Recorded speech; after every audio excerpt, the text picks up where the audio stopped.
Praise the Lord. கர்த்தருக்கு ஸ்தோத்திரம். தேவனுக்கு மகிமையுண்டாக. தேவனுடைய பிள்ளைகளே, இந்த நாளில் கூட தேவனுடைய வார்த்தை வெளிப்பட நேரத்தில் தேவனுடைய வார்த்தையை பிடித்து கொண்டால் நம்முடைய வாழ்க்கையை நலமாய் நடத்துவதற்காக தேவன் ஒவ்வொரு நாளும் ஒவ்வொரு வார்த்தைகளோடு நம்மளோட பேசுகிறார். ஒவ்வொரு நாளும் இந்த காலவெளியில் நீங்கள் எழுந்துக்கும் போது கர்த்தரை என்ன பண்ணுறீங்க? துதிக்கிறீர்கள். வேதத்தை கொஞ்ச நேரம் படிங்க.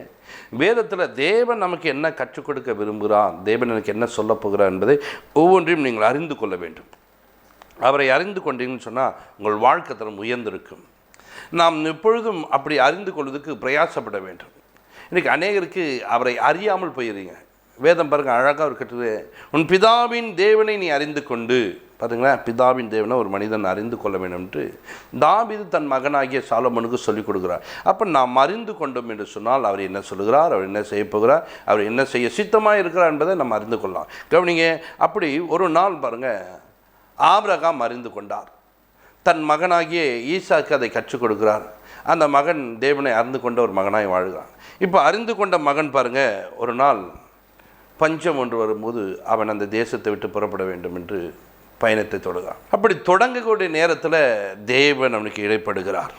நீ எகிப்துக்கு போகாதே. பாருங்கள், அவர் சொல்கிறாரு, எகிப்துக்கு போகாத, இங்கே இருக்க முடியாதுப்பா, ரொம்ப பஞ்சம்பா, நான் என்ன பண்ண முடியும், நீ எகிப்துக்கு போகாத. நான் உங்கள் அப்பா கிட்ட சொல்லியிருக்கேன், இந்த தேசத்தில் இருக்க சொல்லியிருக்கேன், உங்கள் அப்பாவை நான் ஆசீர்வதிப்பேன்னு சொல்கிறேன். நீ இப்போ போனீன்னா நான் ஆசீர்வதிக்கிறது எல்லாம் போய்ட்டு, நான் சொன்னது பொய்யா மாட்டோம், நீங்கள் இரு, நான் உன்னை ஆஸ்வதிப்பேன்.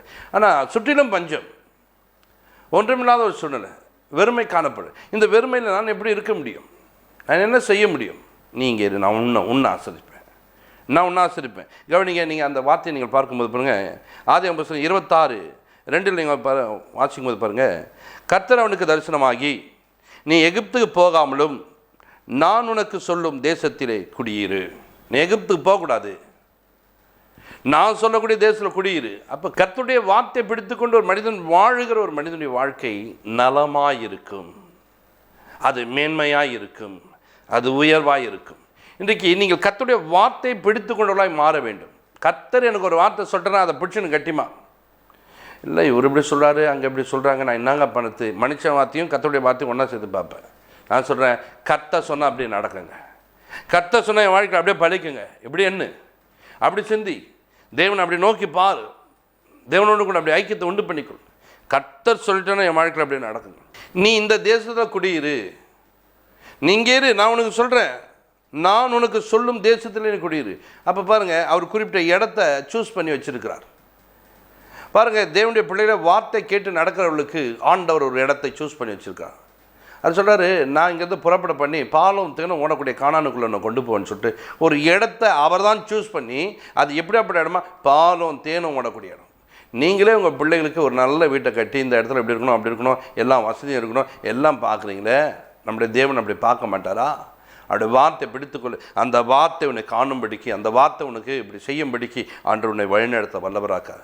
வார்த்தை பிடித்துக்கொள்ள வேண்டும், வார்த்தை பிடித்துக்கொண்டு வாழணும். வார்த்தை பிடிச்சுன்னு வாழுகிற நேரத்தில் பலவிதமான சூழ்நிலைகள்லாம் மாறும்.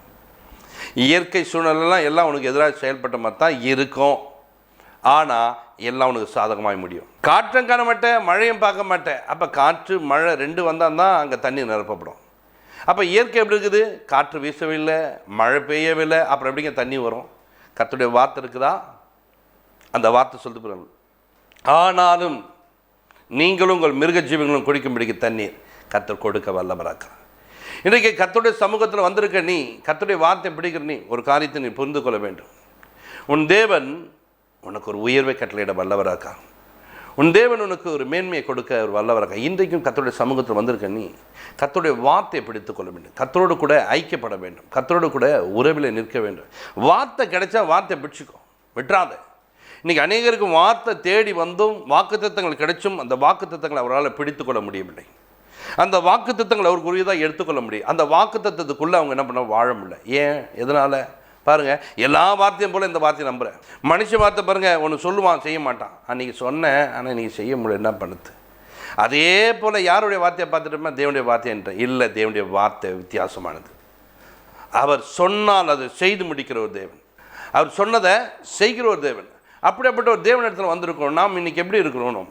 நிறைய நேரங்களில் எப்படி வாழ்ந்து கொண்டு இருக்கோம் பாருங்கள். வார்த்தையை ஏனோ தான் என்று என்றோம் இல்லை, நீ வார்த்தையை பிடித்து கொண்டால் உன் வாழ்க்கை நலமாக இருக்கும். இன்றைக்கி உன் வாழ்க்கையில் என்ன குறைவோடு இருக்கிற? இன்றைக்கி தெய்வ சமூகத்துக்கு போ, முழங்கால் படிடு, கர்த்தருடைய வார்த்தை கேளு, அப்பா என் கூட பேசுங்கப்பா அப்படின்ட்டு கொஞ்ச நேரம் உட்காந்து ஜெபம் பண்ணு. என்ன பண்ணலாம், ஏது பண்ணலாம், அங்கே போகலாமா, இங்கே போகலாமா, இதை செய்யலாமா, அதை செய்யலாமா, இந்த கம்பெனி போகலாமா, அதெல்லாம் வேண்டாங்க. தேவ சமூகத்தில் போய் அமர்ந்துரு, தேவனோடு கூட பழகு. அவர் உன்னை வழிநடத்த வல்லவரக்கா. அவர் உன் தேவையை சந்திக்க வல்லவர். அவர் உன் குறைவுகளை மாற்ற வல்லவராக இருக்கிறார். அவர் சொன்னார்னா அப்படியே செய்யக்கூடியவர். நாம் சொல்லக்கூடிய தேவனிடத்தில் பாருங்கள் வந்திருக்கிற நாம், அவர் சொன்னால் செய்யக்கூடியவர். அன்றைக்கி யோசிப்புக்கிட்ட அவர் பேசுகிறார். ஒரு சொப்பன வழியாக பேசும்போது அந்த சொப்பனத்திலேருந்து பாருங்கள் அவர் ஒரு இன்றை கற்றுக்கொண்டார். அவர் உயர்ந்திருப்பதை, அவருடைய அரிக்கட்டு மாத்திரம் உயர்ந்திருப்பது, அண்ணனுக்கு அரிக்கட்டுலாம் கிழக்கு. ஆனால் அதை அவர் நம்ப ஆரம்பித்தார், அதை விசுவாசிக்க ஆரம்பித்தார். ஆனால் சூழ்நிலை எப்படி மாற்றி போனேன், அவர் தாழ்ந்து போயிட்டார், அண்ணனுங்களாம் உயர்ந்திருக்கிறாங்க. வார்த்தையை பிடித்து கொண்டார், வார்த்தையை விடவில்லை. அந்த வார்த்தையை பிடிச்சு கொண்டதுனால என்ன நடக்க தெரியுமா, போகிற இடத்துலாம் அடிமைத்தன வாழ்க்கை. நாங்கள் அந்த வார்த்தை பிடிச்சனால எனக்கு இப்படி ஒரு அடிமைத்தன வாழ்க்கையா? ஆமாங்க, அப்படி தான் நடக்கிற மாதிரி சூழ்நிலை. ஆனால் ஒரு நாள் உயர்வு இருக்கிறது, ஒரு நாள் ஒரு மேன்மை இருக்கிறது, ஒரு நாள் உனக்கு ஒரு கனம் இருக்கிறது, ஒரு நாள் உன்னை உயர்த்த தேவன் வல்லவராக இருக்கிறார். பாருங்க, அப்படி இவர் காத்திருந்தார். காத்திருந்ததுனால கர்த்தர் இவனுக்கு நன்மை செய்ய ஆரம்பித்தார். இன்றைக்கு உன் வாழ்க்கையில் நீ தேவ சமூகத்தில் காத்திருப்பியானா, கர்த்தருடைய வார்த்தை பிடிக்குன்னா, கர்த்தர் உன்னை உயர்த்த வல்லவர், உன் தேவையை சந்திக்க வல்லவராக இருக்கிறார். அப்படி காத்திருந்த ஒரு மனிதனுடைய வாழ்க்கையில் ஒரு உயர்ந்த ஸ்தானத்தை அடைந்தார். இவர் சொல்கிற பாருங்க, இந்த ஈசாக்கு காத்திருந்தார் பாருங்க. ஆண்டவர் சொன்ன வார்த்தையை பிடித்து கொண்டு அந்த தேசம் குடிக்கிறார், விதை விதைக்கிறார், 100 மடங்கு அறுவடை. எப்படிங்க இது நடந்தது? நானும் இப்படி செய்கிறேன், இதை செய்கிறேன், அதை செய்கிறேன், எதுவுமே நடக்க மாட்டேன். நிறைய நேரங்கள் அப்படி தாங்க இருக்கும். ஊழியக்காரர்கள் ஒரு சிலர் சொல்லும்போது பாருங்கள், இப்படி சொல்லுவாங்க, நீங்கள் அங்கே போங்க, இங்கே இருங்க, இந்த செய்யுங்க அப்படின்னுவாங்க. அவர் சொல்கிற மாதிரிலாம் நம்மளால் வாழ முடியுமா? அவர் சொன்ன மாதிரிலாம் நடக்க முடியுமா? அவர் சொன்ன மாதிரிலாம் இருக்க முடியுமா? எப்படி சொல்லுவாங்க? இப்படி தான். அதனால் தோல்வியை காண்கிறார்கள். நீங்கள் ஜெயமாக இருக்க, நீங்கள் ஜெயத்தை பெற, நீங்கள் ஜெயமுள்ள ஒரு வாழ்க்கை வாழ உங்கள் தேவன் உங்களுக்கு உதவி செய்வார். இன்றைக்கு தேவனை அண்டிக் கொள்ளுங்கள், தேவனை சார்ந்து கொள்ளுங்கள், தேவனோடு கூட ஒரு ஐக்கியத்தை உண்டு பண்ணுங்கள். தேவன் உங்களை ஆசீர்வதிக்க வல்லவராக இருக்கிறார். கவனிங்க, ஆதியாகமம் 12:1 நீங்கள் வாசிக்கும் போது பிறகு கர்த்தர் ஆபிரகாமை நோக்கி, கவனிங்க, நீ உன் தேசத்தை விட்டு உன் நினைத்தை விட்டு வா சொன்னார். வா, நீ வெளியே வா. அப்படி வா என்று சொல்லும்போது அவர் புறப்பட்டு வந்தார். எதை பிடிச்சுன்னு வந்தார்? கர்த்தருடைய வார்த்தை பிடிச்சுங்க. இனம் கூட வரலங்க, சொந்த பந்தம் கூட வரலங்க, சொந்த வீடெல்லாம் கூட வரலங்க, எல்லாத்தையும் விட்டு வர முடியுமா? அப்படி வார்த்தை கிடைத்தவனை பிடித்து கொண்டு வந்த மனிதன். அப்படி வந்ததுனால தான் அவர் ஆசீர்வதிக்கப்பட்டவராக இருக்கிறார். அவருடைய ஆசி பூமி தாங்க முடியாத அளவுக்கு. இன்றைக்கு தேவ பிள்ளைகளே, உன்னுடைய காரியங்கள் எல்லாம் உயர வேண்டுமா? நீ வார்த்தை பிடித்துக்கொள். கர்த்தர் என்னோடு கூட பேசின வார்த்தை விட்டுவிடாதே. அந்த வார்த்தை பிடித்துக்கொள். ஒரு சிலர் பாருங்கள், கர்த்தர் இந்த ஆண்டில் இப்படி என் கூட பேசினார், அந்த வார்த்தையின்படி நடந்தேன், அந்த வார்த்தை எங்களை உயர்த்தியது. எங்கள் மனைவிலாம் சொல்லுவாங்க, திருமணம் ஆகிறதுக்கு முன்னாடி கர்த்தர் உன் அடியில் ஒரு வாசஸ்தலத்தை ஸ்தாபிப்பேன் என்று என்னோட கூட பேசினார். எப்போது? திருமணம் ஆகிறதுக்கு முன்னாடி. அப்போ நான் பார்த்தங்க பாஸ்டர் கூட இல்லை, சாதாரண ஒரு விசுவாசி. ஆனால் கர்த்தர் எப்படி பேசியிருக்க அப்புறங்க. அப்புறம் திருமணம் ஆகி வந்து அதுக்கப்புறம் பார்த்திங்கன்னா பிள்ளையை பெற்றெடுக்கிறோம். அதே போல் ஒரு நாள் ஒரு வாசஸ்தலம் ஸ்தாபிக்கப்பட்டிருக்கிறது. அங்கே நான் ஊழியக்காரமாக மாறுகிறேன். கர்த்தர் சொன்ன வார்த்தை நிறைவேறுப்பார். எப்படி இது நிறைவேறதுக்கான காரணம், அவங்க பிடித்து அதை வச்சுட்டாங்க, அதை விடவில்லை, அதை தனக்குள்ளே வைத்திருக்காங்க. இந்த வார்த்தை சொன்னார், கர்த்தர் நடத்துவார். இன்னைக்கு நீ உனக்கு எத்தனையோ வாக்குத்தத்தங்கள் வந்து பிடிச்சுக்கினியா, வச்சிருக்கிறியா? மறந்துட்டு போகிறது. இப்போ கேட்டேன்னா வாக்குத்தத்தம் எங்கன்னு கேட்டேன்னா, அப்போ தான் என்ன பண்ண, பைபிளுக்குள்ள வந்து எடுக்குது, இதுதான் எனக்கு கொடுத்தாங்க, இல்லை ஸ்டிக்கர் அதனால் தேடுது, இதுதான் எங்கள் வாக்குத்தத்தம், இல்லை காலண்டர் பார்க்குறது தான் இல்லை. உன் இதயத்துக்குள்ளே வைத்துக்கொள்ள வேண்டும். இந்த வார்த்தையின்படி கர்த்தர் என்னை நடத்த போகிறார், இந்த வார்த்தையின்படி எனக்கு உதவி செய்ய போகிறார், இந்த வார்த்தை என் தேவையை சந்திக்கும், இந்த வார்த்தை என்னை உயர்த்தும் என்று நம்ப வேண்டும். அவர் சொன்ன வார்த்தைகள் நம்முடைய வாழ்க்கையில் பலிக்கும். அவருடைய வார்த்தையை பிடித்துக்கொண்டு நம்முடைய வாழ்க்கையை செழிப்பாய் வாழ கற்றுக்கொள்ள வேண்டும். கவனிங்க, ஒரு தகப்பன் தன் மகனை பார்த்து சொல்லும்போது, என் குமார் நகிய சாலமோனே அப்படின்னு சொல்லும்போது, அந்த சாலமோன் அதை பிடித்து கொண்டார். உன் பிதாவை உத்தம இதயத்தோடு தேடுன்னு சொல்லும்போது அவர் தேட ஆரம்பித்தார். பாருங்கள், அந்த பிடித்து கொண்டு வைத்ததுனால தான் இன்றைக்கி அப்பா அம்மா சொல்லிட்டு போவாங்க, மகனே நான் சாக போகிறேன், இதை வச்சுக்கோ, இதை இது பண்ணிக்கோ, அதெல்லாம் கரெக்டாக பிடிச்சி வச்சுக்குவேன். சொத்து சுகங்கள்லாம் நான் பண்ணுவேன், எங்கே இருக்குது ஏதுக்குதுன்னு கேட்டு தெரிஞ்சுக்குவேன். ஆனால் கர்த்தருடைய வார்த்தையை பிடித்து கொண்டாயா? கர்த்தருடைய வார்த்தையை பிடித்து கொண்டு நீங்கள் வாழ கற்றுக்கொள்ள வேண்டும். கர்த்தருடைய வார்த்தை உன்னை உயர்த்தும். கர்த்தருடைய வார்த்தை ஒரு மனிதனை வாழ வைக்கும். அந்த வாழ்க்கையை செழிப்பாய் மேன்மையாய் உயர்ந்ததாய் காணப்படும். வேத்துள்ள மனிதர்கள் பாருங்கள், அநேகர் வார்த்தையை பிடித்து கொண்டார்கள். அப்படியே வாழ்க்கை செழிப்பாய் மாறுது. ஆபிரகாமை பற்றி நிறைய காரியங்களை பேசிக்கொண்டு போகலாம், வார்த்தையை பிடித்து கொண்டு போகிறார். எங்கே போனாலும் அந்த வார்த்தையை எதிர்பார்க்கலாம். அந்த வார்த்தை தான் அவர் வாழ்த்து. அவருடைய மகன் ஈசாக்கு அப்படி வந்துட்டார். அதுக்கப்புறம் யாக்கோபு அப்படி வருகிறார். இவங்கெல்லாம் வார்த்தையை பிடித்துக்கணும். அதனால தான் இந்த வார்த்தையை அவங்க பிடிச்சி வச்சதுனால இப்போ அவர் சொல்கிறாரு, அப்புறம் யார் பிடிக்கும், அந்த வார்த்தையை அவங்க பிடிச்சிட்டாங்க. பிடிச்சதுனால சொல்கிறாரு, நான் ஆபிரகாமின் தேவன், ஏன்னா அவர் தான் என்னை பிடிச்சி வச்சுருக்கிறார். நான் ஈசாக்கின் தேவன், ஈசாக்கு பிடிச்சி வச்சுருக்கிறார். நான் யாக்கோபின் தேவன், யாக்கோபு பிடிச்சி வச்சுருக்கார். இன்றைக்கி நீயும் நானும் பிடிச்சி வச்சுக்கிறோமா? அந்த வார்த்தையை பிடித்துகள். அவர் சொல்லுவார், நான் உன்னுடைய தேவன் என்று சொல்லுவார். இன்றைக்கி நீங்கள் எங்கே போகிறீங்க, ஏது தெரியுங்க அண்ணா, நாங்களாம் சர்ச்சைக்கு போகிறோம், நாங்களாம் கிறிஸ்தவங்க. நீ தான் சொல்லுவீங்க மண்டி, கிறிஸ்து உனக்குள்ளே இருக்கிறாரா? கிறிஸ்து உனக்குள்ளே வாழுறாரா? கிறிஸ்து சொன்னபடி வாழ்கிறாயா? அன்பாக இருக்க சொல்கிறாரு. அன்பாக இருக்க முடியுதவனால? அன்பே இல்லாமல் இருக்கிற, கோபப்படக்கூடாதுன்னு சொல்கிற, கோபத்தை தான் உண்டு பண்ணிக்கிற. வார்த்தையை பிடிச்சு கொண்டு இருக்காயா? வார்த்தை உனக்குள்ளே இருக்கா? கசப்பு வெறுப்புகளை உண்டு பண்ணி கொள்கிறாய். நிறைய நேரத்தில் எதெல்லாம் வாழ்க்கையில் சரியில்லையோ அதெல்லாம் உள்ளே இருக்குது. அப்புறம் எப்படி நீ பரிசுத்தமாக வாழ்வ? பரிசுத்த அலங்காரத்தோட கர்த்தரை தொழுதுனா பரிசுத்தம் உனக்குள்ளே தேவையில்லையா? அப்போ அந்த ஒரு வார்த்தை உனக்குள்ளே இருக்குமானால் உன்னை பரிசுத்தமாக்கும், உன்னை நீதிக்குள்ளே நடத்தும். இந்த நீதிபரராகிய தேவன் உனக்குள்ளே தங்கியிருப்பார், உன்னோடு கூட இருப்பார். உன்னை பார்க்க சொல்லுவாங்க, அவர் பரிசுத்தவானுங்க, ஏன்னா அந்த பரிசுத்த அலங்காரம் உனக்குள்ளே காணப்படுது. இன்றைக்கி நாம் நிறைய நேரங்களில் எதை பிடித்து கொண்டு வாழுகிறோம்? தேவையில்லாததெல்லாம் பிடித்து கொண்டு, தேவையில்லாததெல்லாம் வைத்துக்கொண்டு, தேவையில்லாத முன்னாடி ஓடுவது நம்முடைய வேலை. இன்றைக்கி தேவ பிள்ளைகளே, கர்த்தருடைய வார்த்தையை பிடித்துக்கொள், கர்த்தருடைய வார்த்தையோடு நெருங்கு, கர்த்தருடைய வார்த்தையோடு பழகு. கர்த்தர் உன்னை வழிநடத்த வல்லவராக. இன்றைக்கு தேவ சமூகத்தில் வருகிறேன்னா நாம் எதை பிடித்து கொண்டோம் என்று யோசித்து பாருங்கள். இந்த நாளில் நான் வேதத்தை படிக்க போகிறேன், வேத வார்த்தைகள் நான் பிடித்துக்கொள்ள போகிறேன். ஒவ்வொரு நாளும் என் கூட பேச போகிறேன். அந்த வார்த்தைகள் நான் எடுத்துக்கொண்டு என் வாழ்க்கைக்கு நான் பயன்படுத்த போகிறேன். எடுத்துக்கொள், வைத்துக்கொள். கர்த்தர் உன்னை ஆஸ்வதிப்பார்.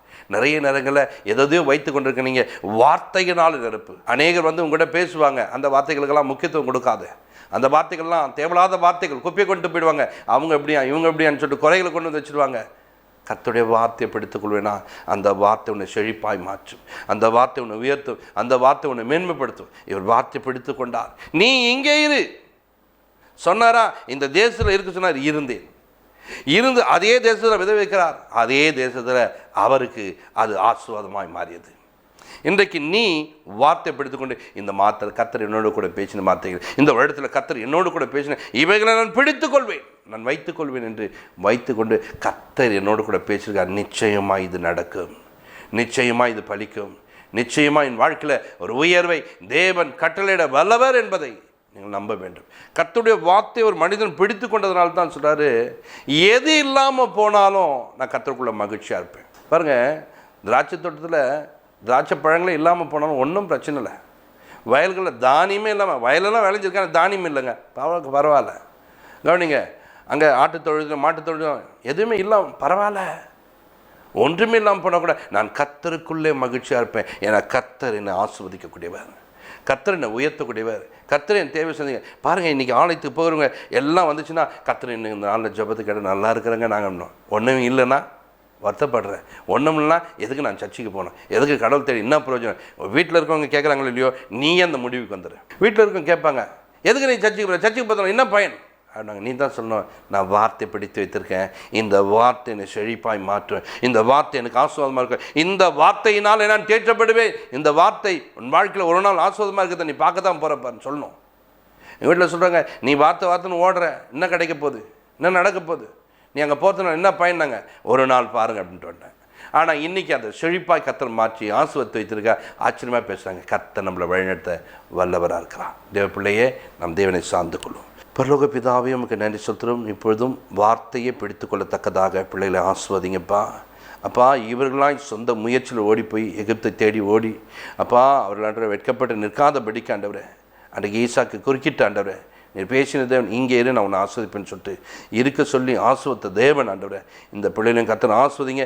சுய புத்தியை சார்ந்து கொள்ளாமல் உம்மை சார்ந்து கொள்ள, உம்மை நம்ப, உம்மை சார்ந்து கொண்டு வாழ கிருபைத்தார், பலப்படுத்தும். ஏசு கிறிஸ்துவ ஜெபங்கள் இருக்க நல்ல பிதாவே, ஆமென்.